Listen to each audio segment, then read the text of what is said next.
तो कैसे हैं आप लोग। स्वागत है आपका इस वीडियो में। और इस वीडियो में हम पढ़ रहे हैं क्लास 9th के पॉलिटी का चैप्टर नंबर 4 जिसका नाम है इलेक्टोरल पॉलिटिक्स। और ये है वीडियो नंबर 4 इस चैप्टर का। इसके पहले 3 वीडियोस किए हैं मैंने इस चैप्टर के ऊपर। अगर आपने उन वीडियोस को नहीं देखा तो नीचे डिस्क्रिप्शन में जाए, वहाँ पर प्लेलिस्ट का लिंक दिया हुआ है जहाँ से आप पीछे के वीडियोज़ को देख सकते हैं। तो देखिए, इस वीडियो के पहले जो हमने टॉपिक शुरू किया था उस टॉपिक में हम पढ़ रहे थे कि इंडिया में आखिर इलेक्शंस कैसे होते हैं और उसका पूरा प्रोसेस क्या है।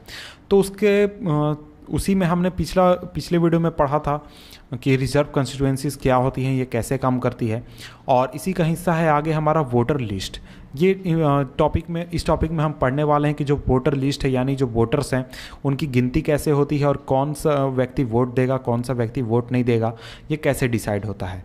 तो देखिए, जब हमारा कंस्टिट्यूएंसी जो है वो डिसाइड हो जाता है, उसको पार्ट्स में डिवाइड कर दिया जाता है, तो अगला स्टेप होता है कि आखिर कौन से व्यक्ति जो है जो वोट दे सकता है और कौन व्यक्ति वोट नहीं दे सकता। तो ऐसा नहीं है कि इस डिसीजन को छोड़ा जा सकता है अगले समय, लास्ट समय के लिए, कि जब इलेक्शन हो उससे पहले हम ये डिसाइड करें। तो जब हम डेमोक्रेटिक इलेक्शन की बात करते हैं तो इसमें कौन व्यक्ति एलिजिबल है वोटिंग के लिए और कौन व्यक्ति एलिजिबल नहीं है, इस चीज़ का जो काम होता है ये चुनाव से बहुत ही पहले कर लिया जाता है या फिर ये प्रोसेस लगातार चलता रहता है। तो इस लिस्ट को ऑफिशियली कहा जाता है इलेक्टोरल रोल और इसे कॉमनली कहा जाता है वोटर लिस्ट। यानी कि अगर किसी आम व्यक्ति से आप पूछेंगे तो वो वोटर लिस्ट जानता है, वो इलेक्टोरल रोल नाम या फिर ये इस वर्ड को कभी भी उसने सुना भी नहीं हुआ है। और ये बहुत ही इंपॉर्टेंट स्टेप है जो कि डेमोक्रेटिक इलेक्शन के फर्स्ट कंडीशन से जुड़ा हुआ है। यानी कि everyone should get an equal opportunity to choose representative, यानी कि सभी को बराबर अधिकार मिलना चाहिए अपने रिप्रेजेंटेटिव को चुनने का। और चैप्टर 1 में हमने पढ़ा था कि जो प्रिंसिपल है यूनिवर्सल एडल्ट फ्रेंचाइज, उसके बारे में। इन प्रैक्टिस में अगर हम बात करें प्रैक्टिस के दौरान, तो इसका मतलब ये होता है कि सभी लोग, जितने भी लोग हैं, उनको एक वोट मिलेगा और उनके वोट का वैल्यू क्या होगा, इक्वल होगा। सभी लोगों के वोट का वैल्यू इक्वल होगा। कोई भी व्यक्ति जो है उसको वोट देने से रोका नहीं जाएगा और जब तक उसके कोई खास रीज़न ना हो। यानी कि अगर कोई खास रीज़न है तभी हम किसी व्यक्ति को वोट देने से रोक सकते हैं। फॉर एग्ज़ाम्पल कैसे? फॉर एग्ज़ाम्पल अगर कोई क्रिमिनल है जिसने बहुत सारे क्राइम्स किए हुए हैं और वो अगर वो जेल में बंद है तो उसे हम वोट देने से रोक सकते हैं या फिर सरकार रोक देती है। और कोई भी व्यक्ति है जो डिफरेंट सिटीजन्स हैं, जो अलग अलग सिटीजन्स हैं सोसाइटी में रहने वाले, वो एक दूसरे से काफ़ी ज़्यादा अलग होते हैं। कुछ लोग अमीर होते हैं, कुछ लोग गरीब होते हैं, कुछ लोग हाईली एजुकेटेड होते हैं, कुछ लोग बहुत ही कम एजुकेटेड होते हैं, कुछ लोग बिल्कुल ही एजुकेटेड नहीं होते हैं, कुछ लोग काइंड होते हैं, मतलब कि अच्छे बिहेवियर के होते हैं, कुछ लोग काइंड नहीं होते हैं। लेकिन सभी लोग जो हैं, चाहे उनका नेचर कैसा भी हो, वो सभी क्या हैं, ह्यूमन बीइंग्स हैं और उनकी अपनी ज़रूरतें हैं और उनके अपने व्यूज़ हैं। इसलिए हम सभी लोगों को एक तरीके से डिज़र्व करते हैं, या फिर सभी लोग जो भी ह्यूमन है वो ये डिज़र्व करता है कि उनकी जो आवाज़ है वो बराबर होनी चाहिए डिसीज़न लेने में। यानी कि उनके देश को कौन रूल करेगा, उनके देश को कौन चलाएगा, उनके राज्य को कौन चलाएगा, इस चीज़ का डिसीज़न लेने में उन सभी को अधिकार होना चाहिए, चाहे उनका बिहेवियर कैसा हो, चाहे वो अमीर हो या गरीब हो, या वो हाईली एजुकेटेड हो या फिर वो बहुत ही कमज़ोर हो। तो इस वजह से सभी के व्यूज़ को सुनना बहुत ही ज़रूरी है। इसलिए हम किसी भी व्यक्ति को वोट देने से रोक नहीं सकते हैं। अगर हम अपने देश की बात करें तो हमारे देश में सभी सिटीजन जो कि 18 साल से उम्र से ज़्यादा के हैं और वो वोट दे सकते हैं, इलेक्शन में पार्टिसिपेट कर सकते हैं। और इसके साथ ही सभी सिटीजन जो हैं उनके पास ये राइट होता है कि वो वोट दे सकते हैं, चाहे वो किसी भी कास्ट से बिलोंग करते हो, किसी भी रिलीजन से बिलोंग करते हो या फिर किसी भी जेंडर से बिलोंग करते हो। कुछ जो क्रिमिनल्स हैं और कुछ ऐसे पर्सन जो हैं जो उनका जो माइंड है वो बहुत ही अजीब टाइप का है, उनको डिनाइड कर दिया जाता है वोट देने से, यानी वो वोट नहीं दे सकते हैं। जैसे कि बहुत सारे क्रिमिनल्स हैं जिनको जेल में रखा गया है और उनको ऐसा नहीं है कि वोट देने के लिए उनको जेल से बाहर लाया गया, नहीं, उनको जेल में ही रखा गया और उनको वोट देने से रोक दिया गया। लेकिन ये जनरली रेयर सिचुएशंस में होता है, कुछ खास लोगों के साथ ही, यानी करीब हम बात करते हैं कि हमारे देश में 130 करोड़ की आबादी है, उसमें से मेरे ख्याल से 100, 200, 500, 1000 इस तरीके इतनी ही संख्या होगी जितने लोगों को वोट देने से रोका गया है। तो देखिए ये जो चीज़ है ये सरकार की जिम्मेदारी है कि सभी लोगों के नाम वोटर लिस्ट में डाले जाएं जो कि वोटर लिस्ट में आने के लिए एलिजिबल हैं। तो जैसे जैसे कोई व्यक्ति वोटिंग एज को अटेंड करता है, वोटिंग एज उसका हो जाता है, उसके नाम को वोटर लिस्ट में जोड़ दिया जाता है। और वैसे लोग जो कि एक जगह को छोड़ चुके हैं, वहाँ अब नहीं रहते हैं या फिर वो अब मर चुके हैं, तो वैसे लोगों के नाम को वोटर लिस्ट से हटा दिया जाता है। और ये जो कंप्लीट रिवीजन है ये सालों साल चलते रहता है, लगातार चलते रहता है। ऐसा नहीं है कि इलेक्शन आने वाला होता है तब जाकर इस काम को किया जाता है, नहीं, चाहे इलेक्शन हो या ना हो ये 5 साल लगातार चलते रहता है। और ये चीज़ ये ऐसा इसलिए किया जाता है ताकि जो हमारा वोटर लिस्ट है इसको अप टू डेट रखा जा सके और इसमें अचानक कोई भीड़ भाड़ जैसी समस्या ना हो कि अचानक 10,000 लोग आ गए कि हमारा नाम जोड़ दो, हमारा नाम जोड़ दो, इस तरीके की समस्या ना हो। और पिछले कुछ ईयर्स में आपने देखा होगा या फिर आप जानते ही होंगे कि सरकार जो है वो अब election photo identity card provide करा रही है। तो आप देखते होंगे कि आपके घर के लोग जब वोट देने जाते होंगे तो उनके हाथ में एक आइडेंटिटी कार्ड होता होगा जिसे वो लेकर जाते होंगे, और इसे कहा जाता है एपिक, EPIC। और जो गवर्नमेंट है उसने ये करने की कोशिश की है ताकि सभी लोगों को वो कार्ड प्रोवाइड कर सके, और जितने भी पर्सन्स हैं जिनके पास वोटर लिस्ट है, जिनके भी नाम है वो वोटर लिस्ट में, उनको ये चीज़ प्रोवाइड कराने की कोशिश की गई है। और जो वोटर्स हैं उनको ऐसा नहीं है कि उनको ये ले जाना ज़रूरी है, लेकिन उनको ये अगर ले जाते हैं तो उनके लिए अच्छा होगा। लेकिन ये जो कार्ड है ये कंपलसरी नहीं है, वोटिंग के लिए जो लोग हैं वो दूसरे प्रूफ्स को भी ले जा सकते हैं, जैसे कि राशन कार्ड, ड्राइविंग लाइसेंस, इस तरीके के कार्ड्स को भी ले जाकर वो वोट दे सकते हैं। इसके बाद अब हम देखते हैं नेक्स्ट टॉपिक है हमारा नॉमिनेशन ऑफ कैंडिडेट्स। यानी कि अब हमने देख लिया वोटर लिस्ट को, अब हम देखने वाले हैं कि जो कैंडिडेट्स होते हैं चुनाव लड़ने के लिए पार्टिसिपेट करते हैं उनका नॉमिनेशन को कैसे होता है।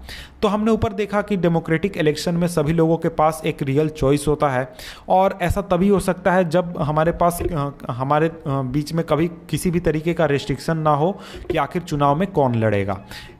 तो यही चीज़ है जो हमारा सिस्टम प्रोवाइड कराता है। तो कोई भी व्यक्ति जो कि इलेक्शन में वोटर बन सकता है वो बहुत ही आसानी से इलेक्शन में एक कैंडिडेट भी बन सकता है। तो यहाँ पर बेसिक डिफरेंस केवल ये है, केवल एक डिफरेंस है कि जो मिनिमम एज रिक्वायर्ड है वोटिंग के लिए वो 18 साल है, लेकिन चुनाव लड़ने के लिए जो मिनिमम एज रिक्वायर्ड है कैंडिडेट बनने के लिए वो है 25 साल। और इसके अलावा कुछ तरह के रेस्ट्रिक्शंस क्रिमिनल्स के ऊपर लगाए गए हैं कि अगर आपको 2 साल से ऊपर की सज़ा हो चुकी है तो आप चुनाव नहीं लड़ सकते हैं, इस तरीके के बहुत सारे। और ये सभी चीज़ें जो हैं ये एक्सट्रीम केसेस में ही अप्लाई होते हैं। क्रिमिनल केसेस आपके ऊपर हैं और 2 साल से ज़्यादा सज़ा हो चुकी है तब आप चुनाव नहीं लड़ सकते हैं, इस तरीके के। और इसके बाद जो पॉलिटिकल पार्टीज़ होती हैं वो अपने कैंडिडेट को खड़ा करती हैं, पॉलिटिकल सिंबल प्रोवाइड कराती हैं और सपोर्ट प्रोवाइड कराती हैं।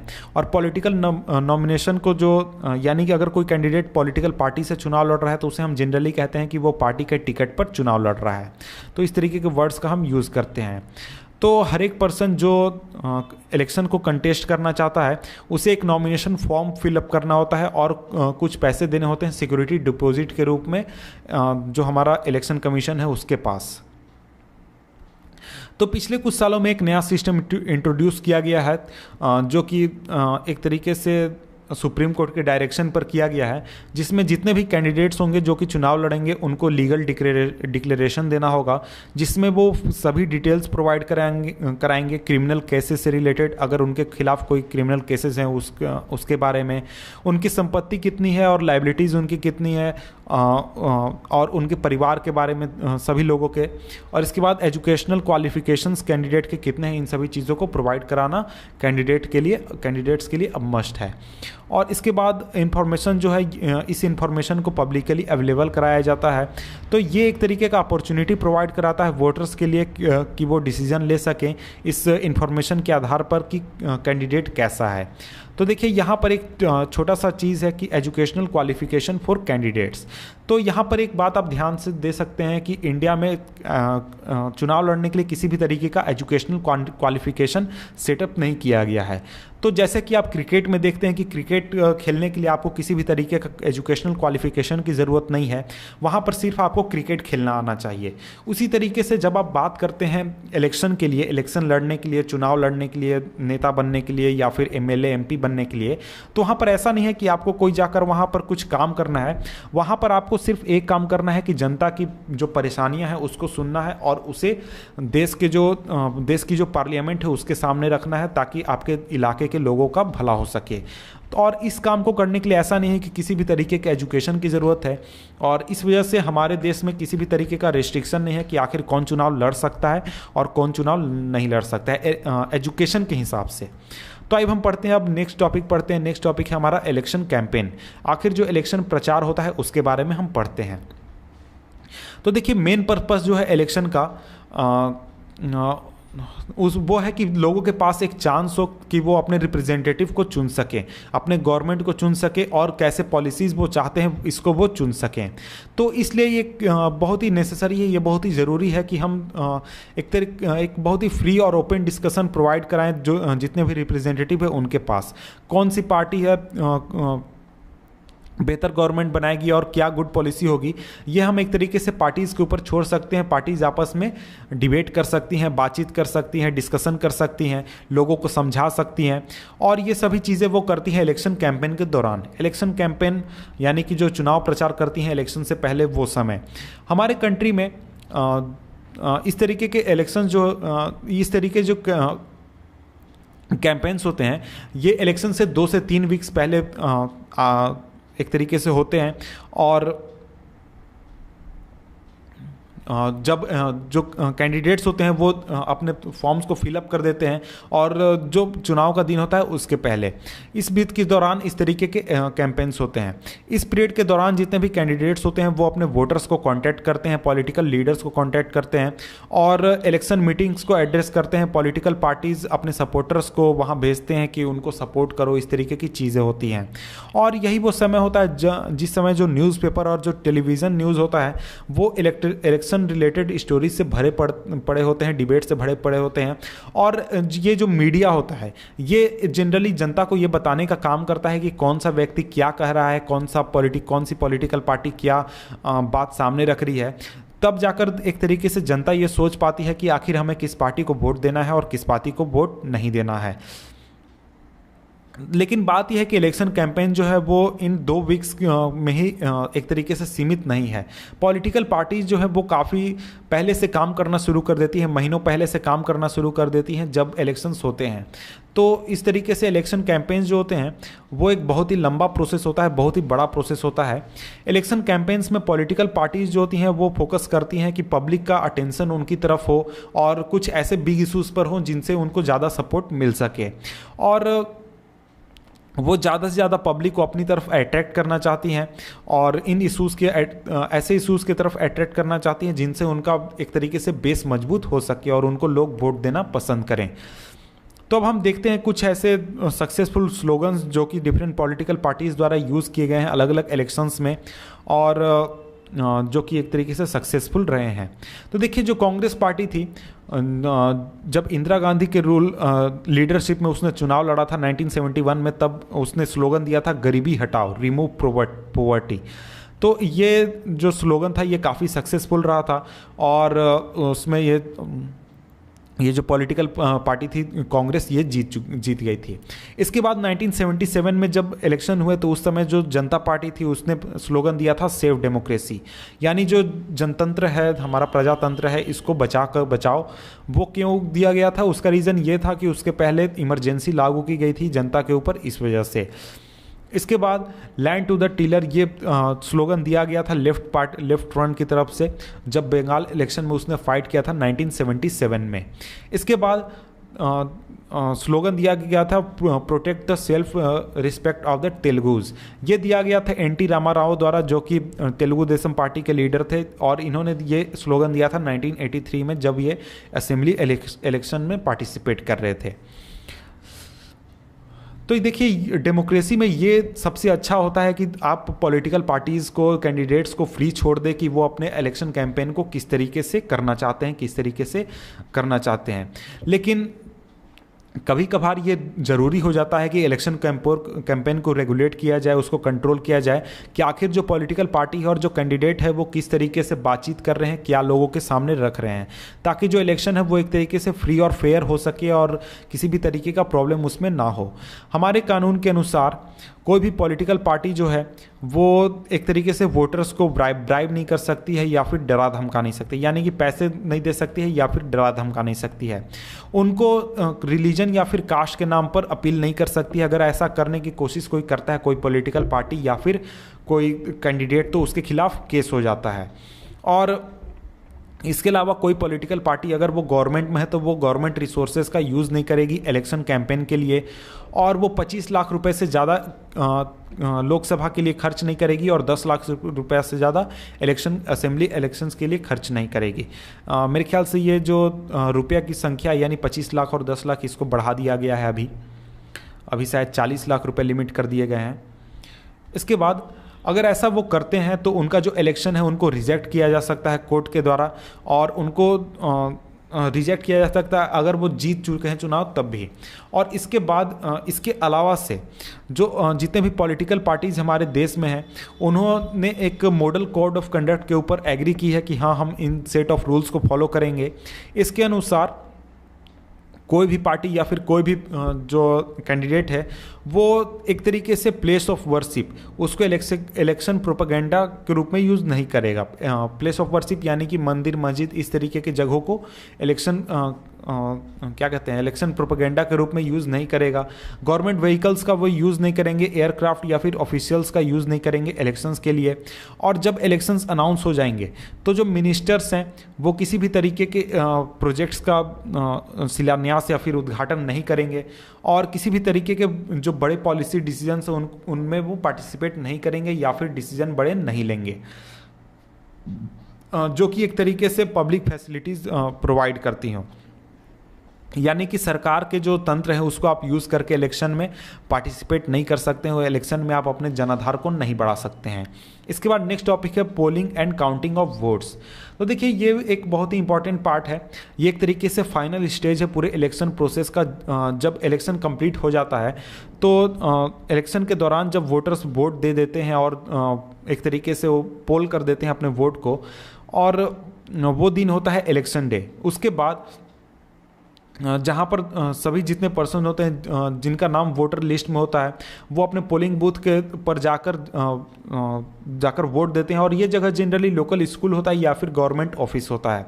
जब ये लोग अंदर जाते हैं वहाँ पर जो ऑफिशियल्स होते हैं इनके आइडेंटिटी को पहचान करते हैं, आइडेंटिफाई करते हैं और उनके फिंगर पर मार्क करते हैं और उन्हें वोट देने का एक तरीके से परमिशन देते हैं। और जो एजेंट होते हैं हर एक कैंडिडेट के, वो उनको एक परमिशन होती है कि वो अंदर बैठकर इन चीज़ों को चेक कर सकते हैं, देख सकते हैं, ताकि इलेक्शन को फेयर वे में किया जा सके। तो देखिए यहाँ पर एक बात की गई है कि क्या इलेक्शन जो है वो बहुत ही एक्सपेंसिव है हमारे कंट्री में। तो यहाँ पर दिखाया गया था कि 1300 करोड़ रुपए खर्च हुए थे 2004 के लोकसभा इलेक्शंस कराने में, और इस चीज़ को अगर पर वोटर के हिसाब से देखा जाए तो ये करीब 20 रुपये पर वोटर पड़ता था।